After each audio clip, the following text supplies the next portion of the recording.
वाराणसी लंका थाना क्षेत्र के रोहित नगर और रामपुरी कॉलोनी में श्री राम सहकारी समिति द्वारा निर्माण किया गया है। आरोप के मुताबिक गाजीपुर का रहने वाला वंशी निर्माण कार्य के दौरान मजदूरी करता था। देखभाल के लिए उसे अस्थायी रूप से रखा गया था। इसी बीच उसने कब्जा कर लिया। उसके मरने के बाद उसके 2 बेटों मुनीम और रामाश्रय बहानेबाजी कर वहीं रहने लगे।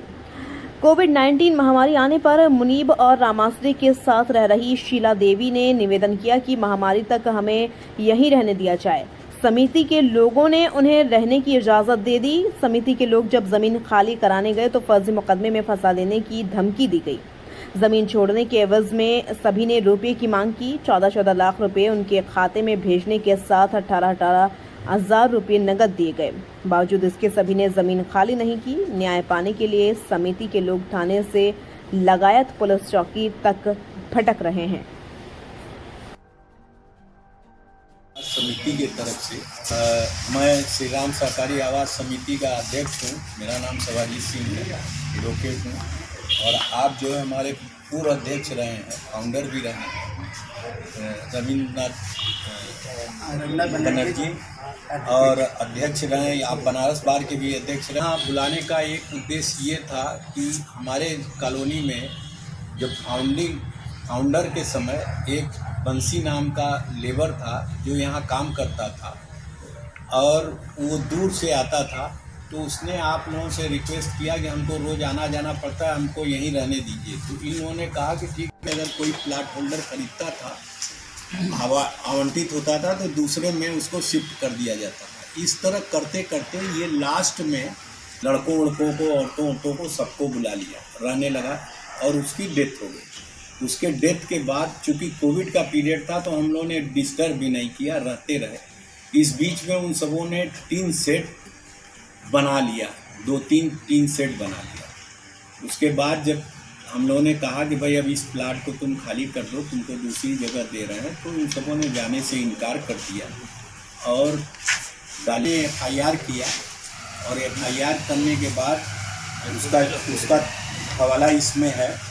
मुकदमा हमने किया 459 धारा सन 47, 504, 506 IPC में 8 लोगों के खिलाफ हम लोगों ने मुकदमा किया कि ये ज़मीन कब्जा कर रहे हैं, इनसे खाली कराया जाए और खाली करा के हमको दिया जाए। इस बीच में जब मुकदमा दाखिल कर दिया गया तो कुछ लोग आए, लोगों ने कहा गरीब आदमी है, सब समिति से कहिए कुछ इनकी मदद कर दें, ये सब चले जाएं। तो दोनों को पुलिस की देख रेख में ही पुलिस वालों ने भी कहा कि गरीब आदमी है, कुछ आप लोग इनकी मदद कर दीजिए। तो हम लोगों ने इन लोगों को 14 लाख दोनों परिवारों को दिया।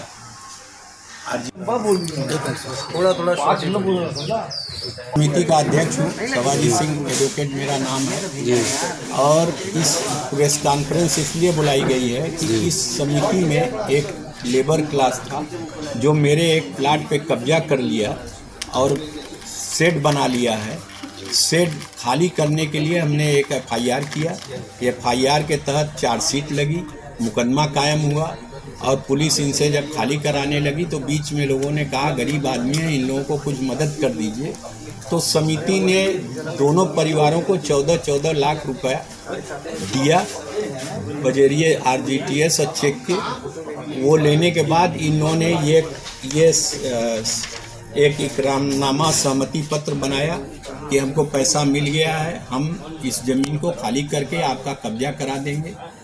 और इन्होंने 2 तारीख का समय मांगा कि 2 मई तक हमको रहने दीजिए, उसके बाद हम खाली कर देंगे।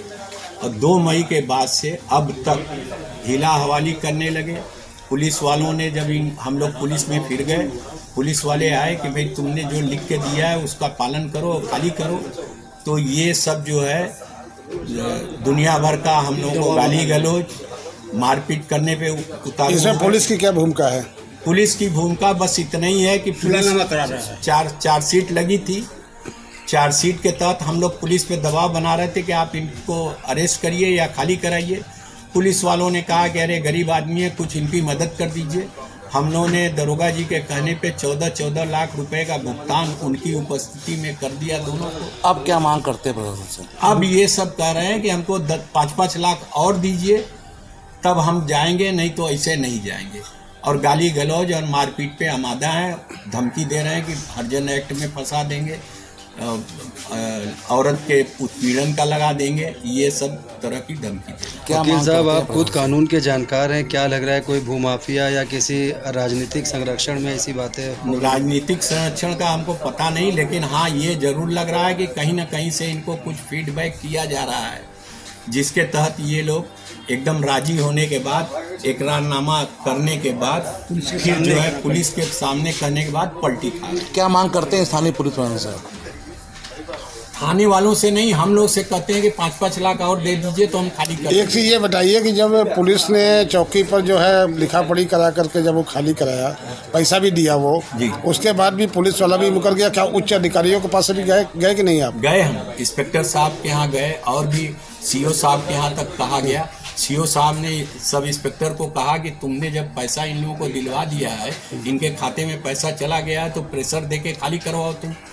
और उन्होंने कहा कि तुम्हारी गलती है, जिस दिन पैसा दिए उसी दिन इनसे खाली कराना चाहिए था, और तुमने पैसा पहले दिलवा दिया, टाइम दे दिया, अब तुम्हारी ड्यूटी है जाके इनको करो। तो वही इंस्पेक्टर साहब आए एक दिन, इन लोगों को बोले कि 2 तारीख तक तुमने समय दिया था और खाली करके जाओ, नहीं तो फिर हम लोग कानूनी कार्रवाई करेंगे। बस सर, पत्रकारों के माध्यम से प्रशासन यही कर रहे हैं कि इस तरह से जो भूमाफिया कब्जा कर रहे हैं जमीन पे, इनके पीछे भी भूमाफिया कोई लगा होगा जो सोच रहा होगा कि ये प्लाट तुम कब्जा किए रहो, हम तुम्हारी मदद करेंगे, और वो कर रहे हैं, उसी के तहत ये बह गए हैं। अभी कल भी प्रेस कॉन्फ्रेंस जो यूट्यूबर को बुलाया, इसने बयान दिया, उसके पहले आके हम लोगों से कहा गया कि आप चिंता मत करिए, हम सामान सब, आज ट्रक हमारी आ रही है, लदवा के जाएंगे।